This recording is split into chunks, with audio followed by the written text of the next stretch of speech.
We visited the United Kingdom last Christmas for 6 days, out of which we spent 4 days exploring the vibrant city of London and nearby areas, and 2 days exploring the beautiful capital of Scotland, Edinburgh. In this video, we'll share with you how we spent 4 days in the historic city of London.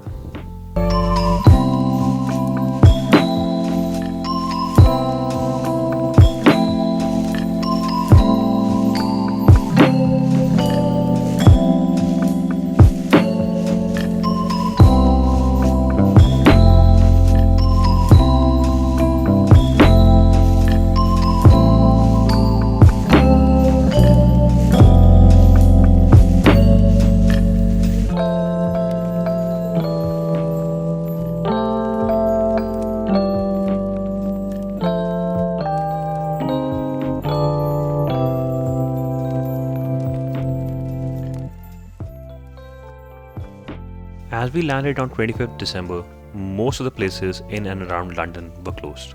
So one of my schoolmates, Khushwant, picked us up from Gatwick Airport. It being Christmas Day, the first challenge was to find something to eat as we were starving after a long flight. So he took us to Southall, as it being a primarily Indian population would probably have a lot of places still open despite of Christmas. So after grabbing a nice meal in Southall, he drove us down to central London, thinking that it would probably be empty today as everything would be closed, but we were pleasantly surprised. As soon as we reached Harrods, it was completely packed and bustling with people, and a lot of places were actually open. From there on, the Christmas decorations started.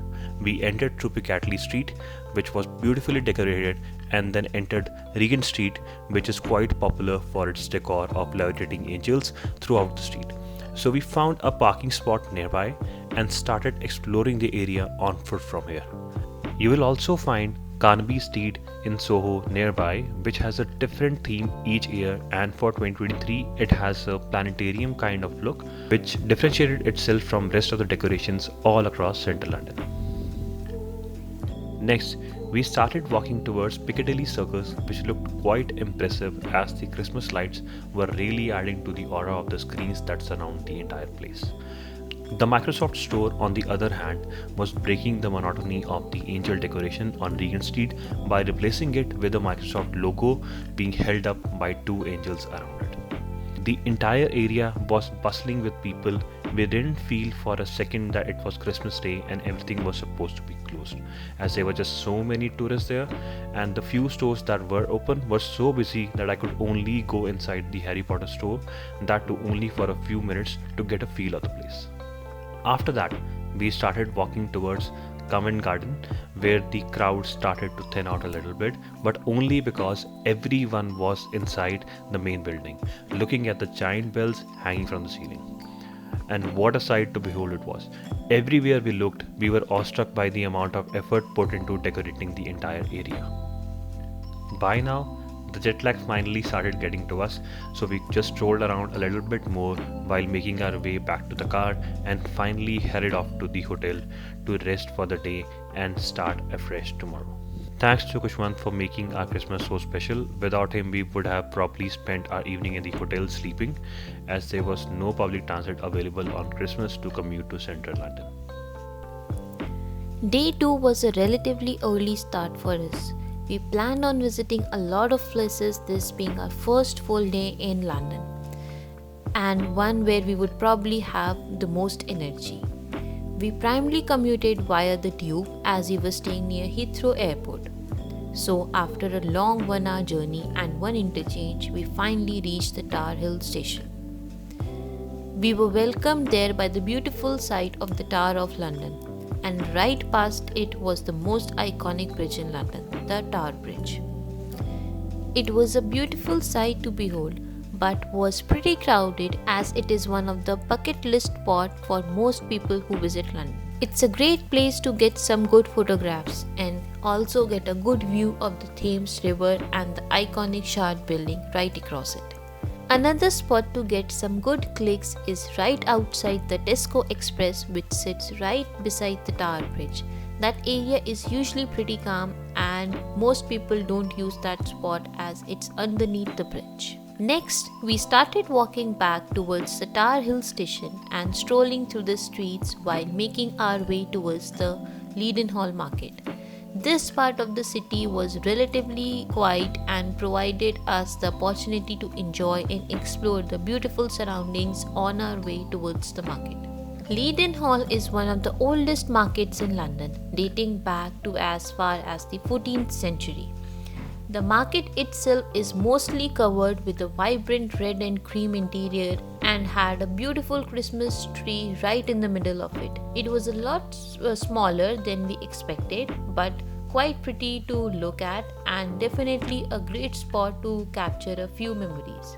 Unfortunately, due to it being a public holiday on 26th, the market itself was closed, but due to that, on a positive note, it wasn't crowded either. After that, the plan was to go to the Borough Market, but unfortunately, that was closed as well. So instead, we started making our way towards the Tower Millennium Pier, right next to the Tower of London, as we wanted to grab something to eat alongside a cup of coffee. So we went to the one spot we were sure would be open, and that's Pret, which we just found means ready to eat in French. Tower Millennium Pier is a nice area to get the full glimpse of the Tower Bridge while enjoying your coffee, and if you're interested in catching the ferry across the Thames or an Uber boat, you will probably find that here as well. Next, we made our way to the one place without which any trip to London is incomplete, Westminster.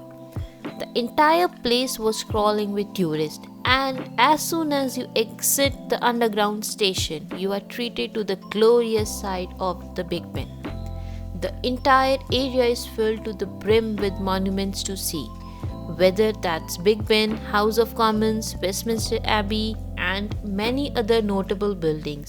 And on a few minutes walk, you'll be able to find the Buckingham Palace. Big Ben actually looks better than you can imagine due to the beautiful gold accents around its iconic clock, and really adds to the charm of the entire place. But the most striking structure in the entire area was definitely Westminster Abbey. The beauty of its intricate design leaves you awestruck, and you can actually spend a lot of time just taking in its beautiful architecture and level of detail etched into its stones. We also found the iconic red telephone booth right across the street from Westminster Abbey, which was empty and aligned very well with the area to take some memorable photos. After spending quite some time in that area, we started making our way towards the most iconic monument of them all, the Buckingham Palace. Buckingham Palace is a larger-than-life royal residency of the British monarchy with beautiful architectures and gorgeous gates and statues decorating its massive gardens. It's a must-visit spot as it's very centrally located and has a beautiful park right next to it.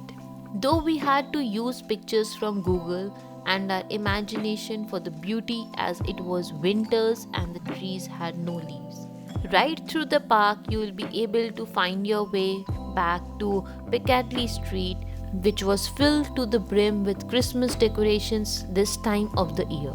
Piccadilly Street looked even prettier today as everything was open and the Christmas decor and lighting was in full effect. We crossed the Burlington Arcade, which was beautifully decorated and feels very inviting that you might want to take a stroll inside. There is also iconic Advent calendar, which is a sight to behold. We again went through Piccadilly Square, which was even more crowded today, taking pictures and videos of all the Christmas decorations while making our way to the amazing London Chinatown, which is famous for its mouth-watering food. Make it right the popular fried chicken and bubble tea from Good Friend Chicken, and I got dumplings from the Beijing Dumplings on the other hand of the street. On our third day, we were taking it at a relatively slower pace, as the plan was to visit the Victoria and Albert Museum, which we saw on our first day on the way to Piccadilly Circus, and it seemed quite impressive from outside.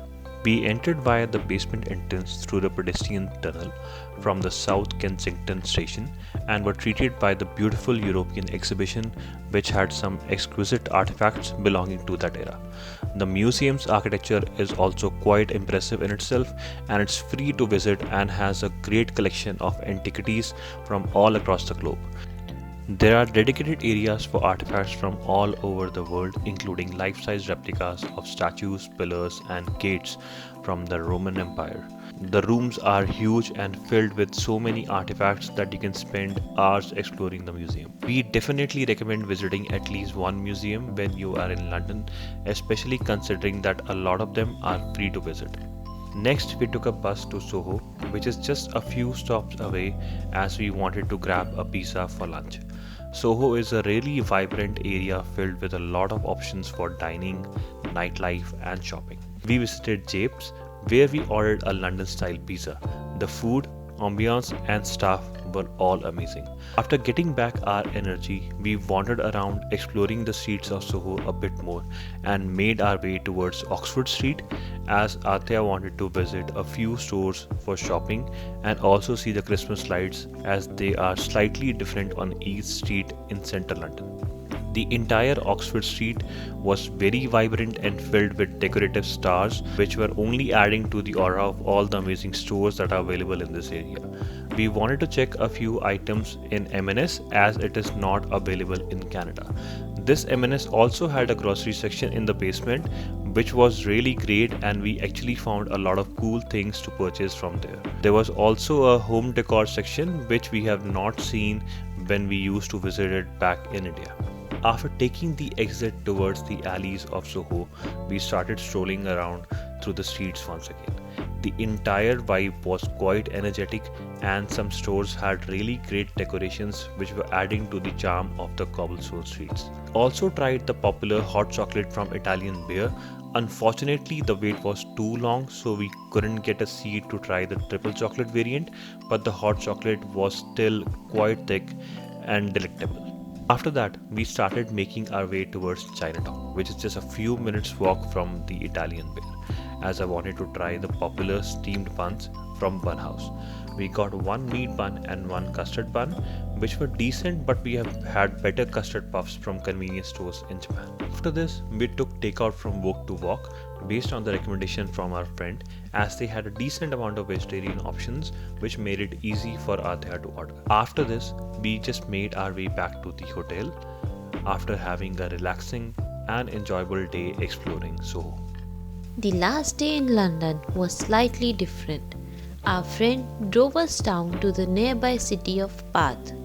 It was a nice change of scenery for us, from the biggest city in the UK to the countryside with various small villages and towns along the way. Bath is a historic town from the Roman era who primarily used Bath as their thermal spa. There is also the beautiful Bath Abbey right across it, which only adds to the charm of the place.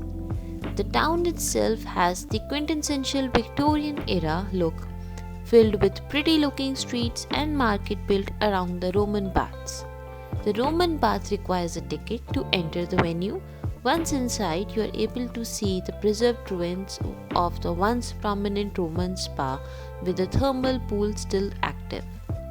There is also a museum built in the premises depicting facts and stories from the Roman era, which help you imagine how the Romans used this historical site. After that, we went to see the Stonehenge, but the plan was to see it from the road, to get an up and close view of Stonehenge without actually getting into the lines, as they were too long and it would have taken a lot of time to reach the actual historic site, as our intention was to drive down to Durdledoor that evening, which was easily a 2-hour drive. So we took the A303 highway, which was pretty crowded, and rightfully so, as there was a great view of Stonehenge from the road itself. After that, we started driving towards the Durdledoor, but unfortunately we reached a bit late, and it turned out to be a different and scary experience altogether. First of all, it was probably the windiest place we've ever been to. As soon as we started going downhill, a lady came to us and warned us to be careful. She mentioned that today someone fell off the cliff. We were completely scared at this point, but still wanted to go to the place. We were trying to fight against the wind, walking along the cliff holding each other's arm while it was completely dark. Finally, we were able to see the durdledoor after walking for a few minutes. It was so dark that we could barely get anything on the recording and the pictures. The uphill climb was even more difficult and tiring. After what felt like a near-death experience, we planned to grab something to eat in London as we wanted to check off a few more spots from our list as it was our last day in London. So our friend drove us down to London and we took our first stop at Chaiwala of London to grab a nice cup of hot tea after being smashed by winds at Durdledoor, and then started driving towards London Eye as we could only catch a glimpse when we came to this area a couple of days ago. And fortunately for us, there was some testing being conducted for the New Year show at that time, so we got a glimpse of that as well. After that, we started making our way towards Covent Garden as we wanted to grab something to eat while also taking a few detours along the way to go through Tower Bridge at night and also Seven Dials Market as that was decorated as well for Christmas.